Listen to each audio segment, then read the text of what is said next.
Nu hvor USA har oplevet en stigning i skoleskyderier, er du så bekymret for, at det kommer til at ske i Danmark?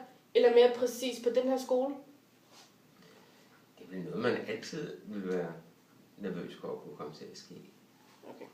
Men det er ikke noget, vi går og tænker over hele tiden. Og jeg tror heller ikke på, at det er noget, der lige så nemt kommer til at ske i Danmark, som noget, der er sket i USA. Jeg tror ikke, vi har helt samme måde at være på i skolen, som man nogle gange har i USA. Okay. Har du oplevet noget lignende? Jeg har engang oplevet, at vi fik en trusselsmail om, at der ville komme et skoleskyderi, faktisk. Hvor der lå en mail en morgen fra en, der underskrev sig.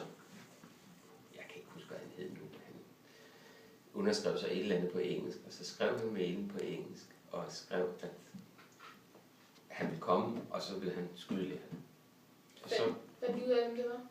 Ja, det gjorde det faktisk. Og hvad skete der med ham? Fordi jeg ringede til politiet, så måtte jeg jo ringe til politiet. Og så spurgte politiet, hvor alvorligt jeg troede det var. Og så sagde jeg, at jeg troede ikke lige her nu, for jeg kunne ikke forestille mig, at der var nogen.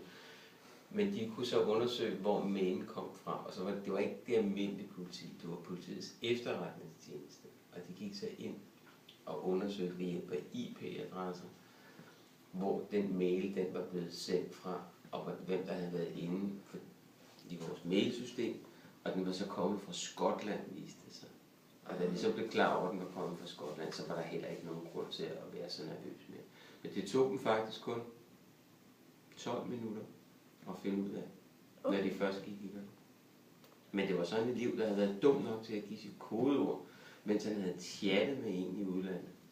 Og ham i udlandet, han havde tænkt, jeg sidder helt herovre i Skotland, jeg kan sagtens lave noget fis og ballade med dem over i Danmark der.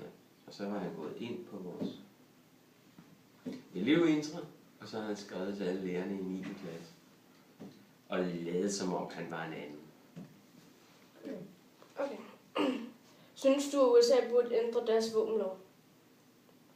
Det er jo nemt nok for jer at sige for en, som bor herovre i et land med en helt anden våbenlov. Jeg synes, det er mærkeligt, at man har så nemt ved at gå hen og købe våben i USA. Ved du godt, hvad alderen er for? Ved du, hvilken alder man skal være i de fleste stater for at købe et våben? I USA? Mm-hmm. Jeg vil tro, det er 18 år, men jeg kan også godt forestille mig, at man kan være 16 år i visse stater, og så alligevel have lov til at have våbentilladelse. Okay. Er det her noget, dig og dine kollegaer snakker om, når I hører om det, og når I hører, det sker på andre skoler? Nej, det er klart, at da vi oplevede det dengang, så kom vi jo til at tale om det, men det er jo ikke noget, vi går og taler om hver dag. Heldigvis. Okay. Nogle unge gør det, fordi de har spillet voldelige spil som GTA. Tror du, man kan skyde skylden på den slags spil? Nej, det tror jeg faktisk ikke. Jeg tror ikke så meget, at det er sådan nogle spil. Jeg tror faktisk mere, at man kommer til at afreagere, hvis man sidder på sådan nogle spil. Jeg tror ikke på, at spillene, at det er spil, der gør, at nu har man bare set det på sådan nogle spil. Jeg tror godt, at man kan skelne imellem, at det er noget, der foregår på en skærm, og noget, der foregår i virkeligheden. Det er to vidt forskellige ting. Jeg tror ikke så meget på det at spil. Jeg tror det så, det er. Men vi har jo heldigvis ikke set det i Danmark. I hvert fald ikke endnu. Hvad hvis jeg så fortalte dig, at det faktisk er sket i Danmark, men det er for noget tid siden? Aarhus Universitet i 1994. Var det et skoleskyderi lige på? Universitet. Ja, blev der skudt? Det kan jeg ikke engang huske mere. Nu kan jeg godt begynde at huske en lille smule om det.